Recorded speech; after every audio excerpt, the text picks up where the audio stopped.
Welcome to Imran's Star Video, or as we call it, ISVI, the collaborative lens on Vancouver, unfiltered, unscripted, and powered by community. We're not just a voice behind the mic, we're a collective of creators, thinkers, storytellers, and city lovers coming together to spotlight the people, places, and energy that make Vancouver what it is. From coast mountain skylines to neon-lit back streets, we're covering everything from downtown buzz to the untold stories shaping our scene. You'll find us exclusively on YouTube. No algorithms, no filters, just real talk. For behind-the-scenes updates and chaotic brilliance in real time, follow us on TikTok and Instagram. So hit subscribe, drop a comment, and help us grow from 100 followers to 10,000 and beyond. Because this isn't just our platform, it's yours too. Turn it up, get into it. Let's talk Vancouver. This is ISVI.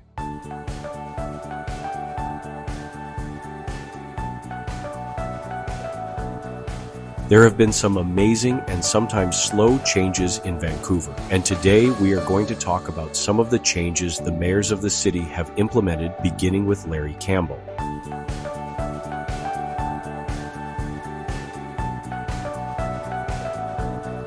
Larry Campbell served as the 37th mayor of Vancouver from 2002 to 2005. His time in office marked a pivotal moment for the city as it grappled with issues of drug addiction, homelessness, urban planning, and civic identity. Campbell was widely recognized for his progressive approach to public health, his advocacy for harm reduction, and his ability to bridge the gap between public service and public opinion in a city undergoing rapid change.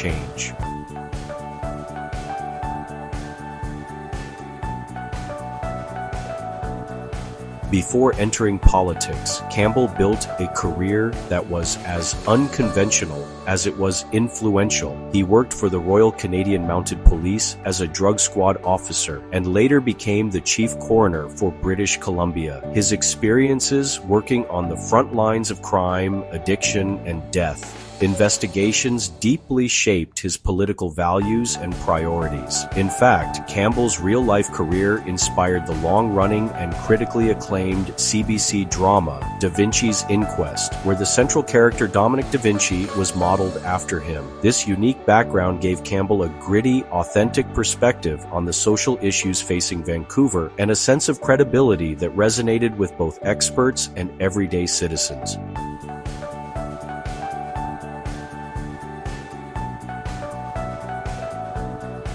During his mayoralty, Campbell is best known for championing harm reduction policies, most notably his strong support for the creation of InSight, North America's first legal supervised injection site, located in Vancouver's downtown east side. Opened in 2003, InSight became a groundbreaking model in global public health policy. It allowed individuals struggling with addiction to safely use drugs under medical supervision, drastically reducing overdose deaths, disease transmission like HIV and hepatitis C, and the public presence of used needles.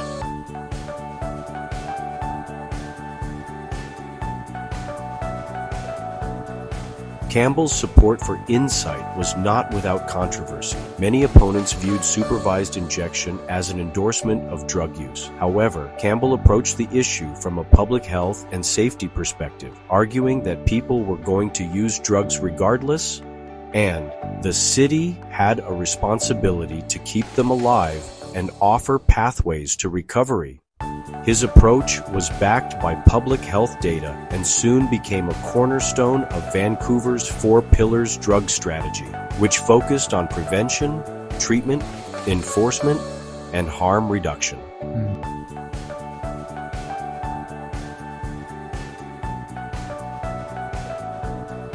In addition to his work on public health, Campbell supported urban densification and smart city planning. He embraced a vision of Vancouver as a modern, livable, and inclusive city, encouraging the development of housing in the downtown core, while trying to maintain a balance between growth and community preservation. His administration also focused on improving access to services in underserved neighborhoods and increasing civic engagement.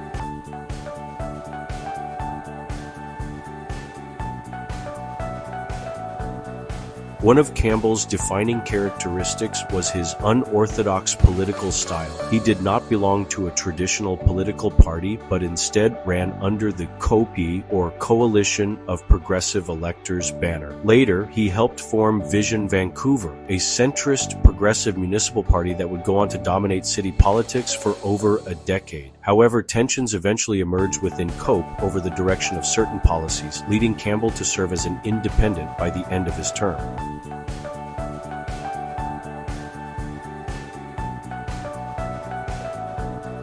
Although he only served one term as mayor, Campbell left a lasting imprint on Vancouver. His legacy is especially significant in how cities across Canada and beyond approach complex issues like addiction and homelessness. After leaving office in 2005, he was appointed to the Senate of Canada in 2005 by Prime Minister Paul Martin, where he continued to advocate for public health, justice reform, and progressive urban policy until his retirement in 2023.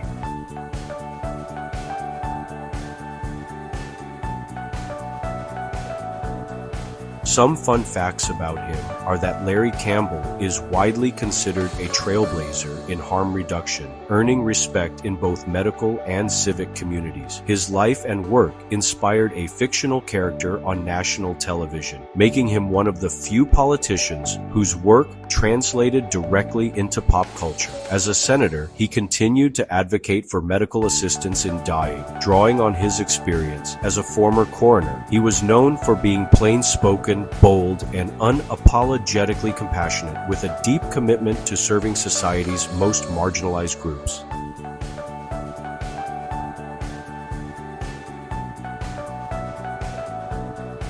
Following Larry Campbell's progressive and public health-oriented term, Sam Sullivan brought a different tone to Vancouver's mayoral office. While Campbell had focused on harm reduction and social reform, Sullivan's tenure marked a shift toward urban order, civic engagement, and accessibility, with his own life experience deeply informing his political philosophy.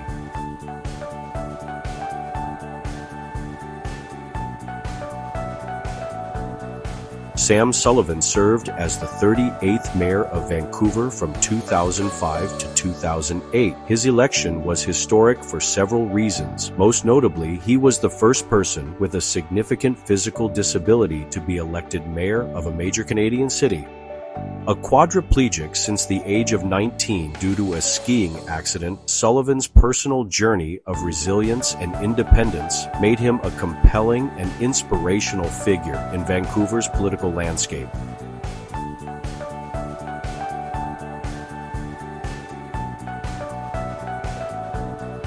Representing the Nonpartisan Association, Sullivan brought a centrist and more conservative approach to City Hall, while he inherited many of the complex social challenges that had shaped Larry Campbell's term, including homelessness, addiction, and public disorder.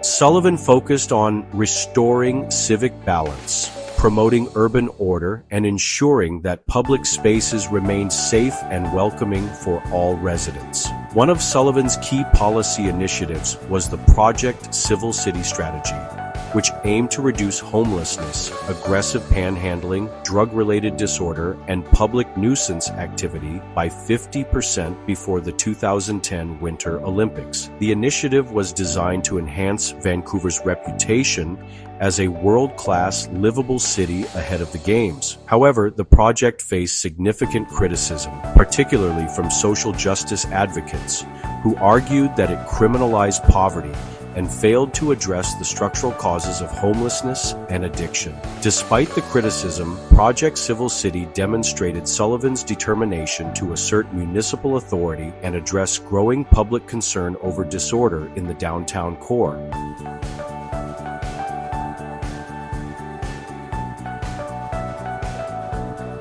Another hallmark of Sullivan's tenure was his strong focus on accessibility and disability inclusion. Drawing from his own life experience, he actively promoted policies and infrastructure upgrades that improved mobility and access for people with disabilities. His advocacy extended beyond his mayoral responsibilities. He was the founder of the Tetra Society of North America, which creates customized assistive devices for people with physical disabilities, and the Disabled Sailing Association, which gives individuals with disabilities the opportunity to sail independently. These contributions earned him widespread respect in both the disability rights community and among civic leaders nationally.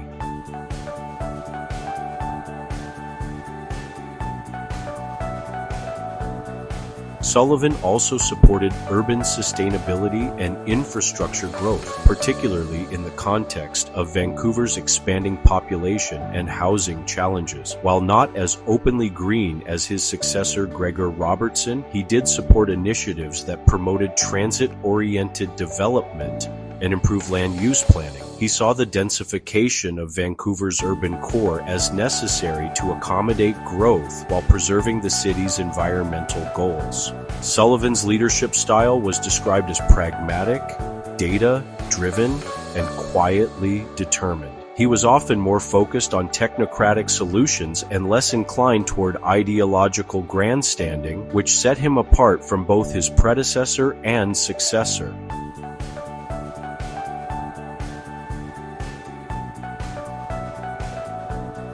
Sullivan is the first quadriplegic mayor of Vancouver and one of the first in Canada. In 2005, he carried the Olympic flag during the closing ceremonies of the Turin Winter Games, a symbolic moment as Vancouver prepared to host the 2010 Olympics.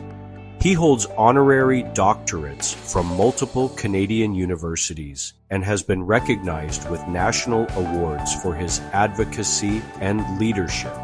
He's fluent in several languages, including French and some Mandarin, and has been a strong advocate for multiculturalism. Despite political ups and downs, Sullivan is widely respected as a pioneer in the inclusion of disabled Canadians in public leadership roles.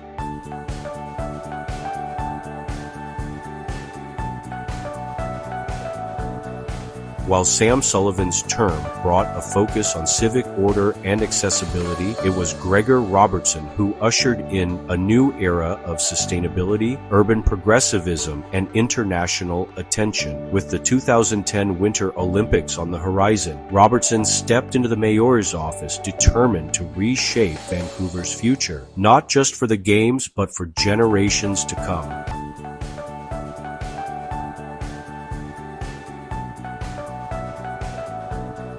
Gregor Robertson served as the 39th mayor of Vancouver from 2008 to 2018, making him the city's longest-serving mayor in over 50 years. Representing the Progressive Civic Party Vision Vancouver, Robertson came into office with bold ambitions to address housing affordability, promote environmental sustainability, and transform the city into a global leader in urban innovation. His decade in office was marked by high-profile projects, ambitious goals, and both praise and controversy.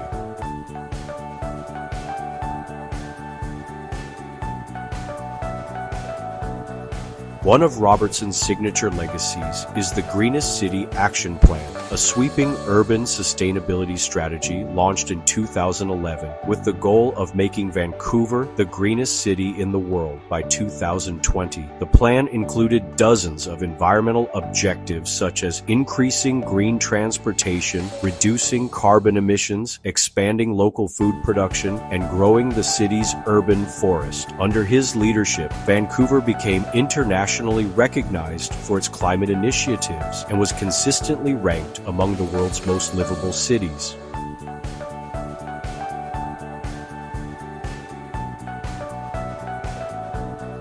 Robertson also oversaw Vancouver's Olympic transformation. The 2010 Winter Olympics, hosted jointly with Whistler, was a defining moment for the city. As mayor, Robertson played a key ceremonial and diplomatic role in representing Vancouver to the world. Behind the scenes, his administration helped manage infrastructure investments, public space revitalization, and community programming tied to the Games. The Olympics catalyzed massive changes in Vancouver's urban landscape, including the expansion of transit, notably the Canada Line, the construction of new venues, and the promotion of Indigenous partnerships and cultural programming.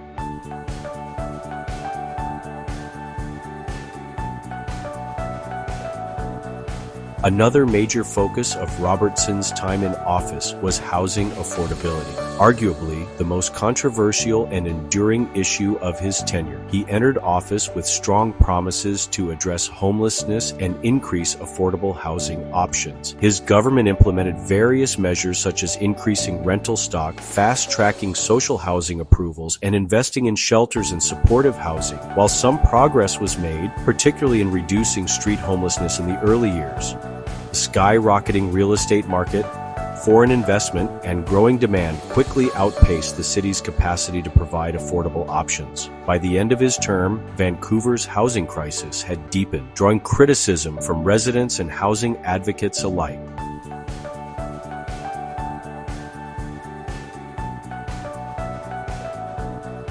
In terms of civic engagement, Robertson's administration championed active transportation, expanding bike lanes across the city, despite some early backlash. Over time, Vancouver became known for its commitment to walkability and cycling infrastructure. His policies also aimed to integrate public art, community consultation, and equity into city planning processes.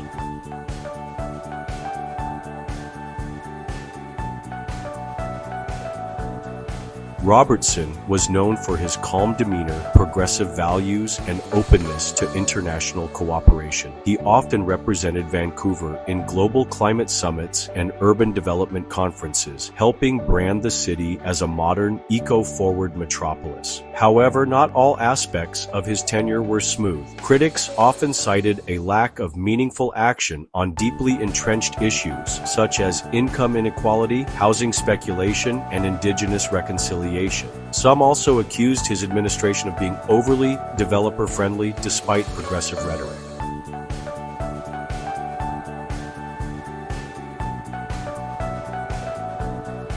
Robertson chose not to run for re-election in 2018, stating that it was time for a new chapter after 10 years of service. By the end of his tenure, he had become one of the most recognized political figures in British Columbia, and his leadership style left a lasting mark on how Vancouver sees itself as a green city with global ambitions.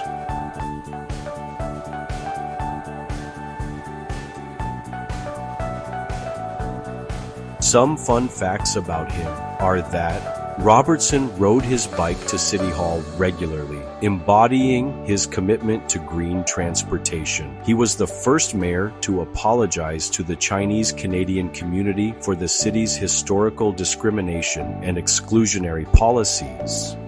During his tenure, Vancouver became one of the first cities in Canada to adopt a comprehensive climate adaptation strategy. He was once briefly rumored to be considered for federal leadership roles, but he chose to remain focused on municipal government. His first campaign slogan was "For a Better City," and his decade-long term reflected that vision, though with mixed results depending on who you ask.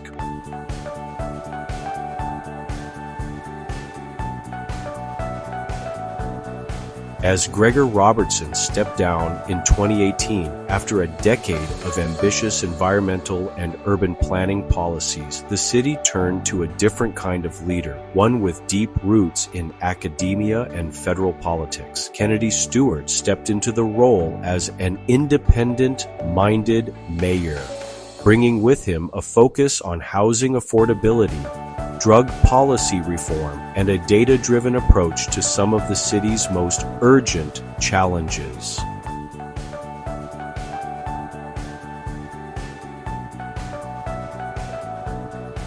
Kennedy Stewart served as the 40th mayor of Vancouver from 2018 to 2022. His election marked a shift in Vancouver's political landscape. He was the city's first independent mayor in over 3 decades, having previously served as a member of parliament for Burnaby South under the NDP banner. Stewart brought a distinctly academic and policy-oriented approach to the mayor's office, shaped by his background as a political science professor with a PhD in government from the London School of Economics.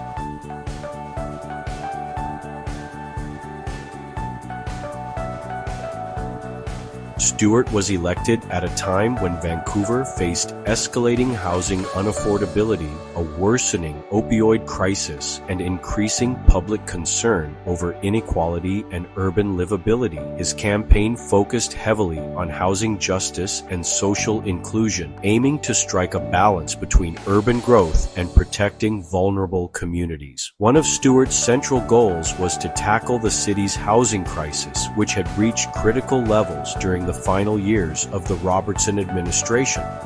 Under his leadership, Vancouver saw the introduction and expansion of policies designed to protect renters, increase the supply of affordable housing, and support nonprofit and co-op developments.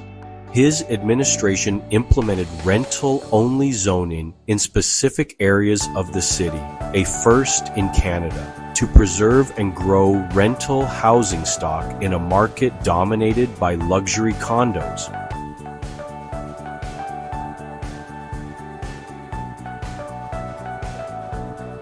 In addition to housing, Stewart's term was heavily defined by the ongoing opioid overdose crisis, which had reached devastating heights in British Columbia. Stewart advocated for progressive drug policy reforms, including the decriminalization of small-scale drug possession, a move that he championed in partnership with public health officials and community advocates. Vancouver's application to the federal government to allow personal possession of small amounts of illicit substances was approved under his leadership, making the city one of the first jurisdictions in Canada to implement a form of decriminalization. Another of Stewart's priorities was public safety reform, not just in terms of policing, but in how the city responded to mental health and addiction issues. He supported funding for non-police crisis response teams, particularly those led by nurses and social workers.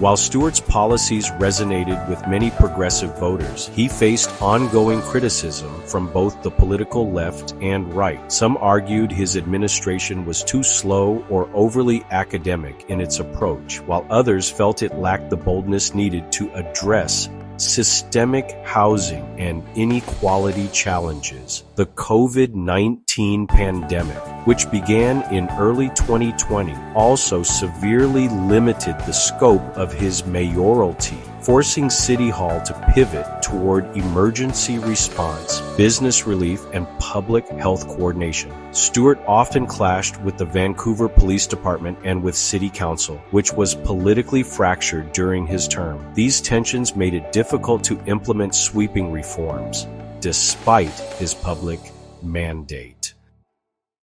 In the 2022 municipal election, Stewart ran for re-election but was defeated by Ken Sim of ABC Vancouver, a centrist party that emphasized public safety, police funding, and city services.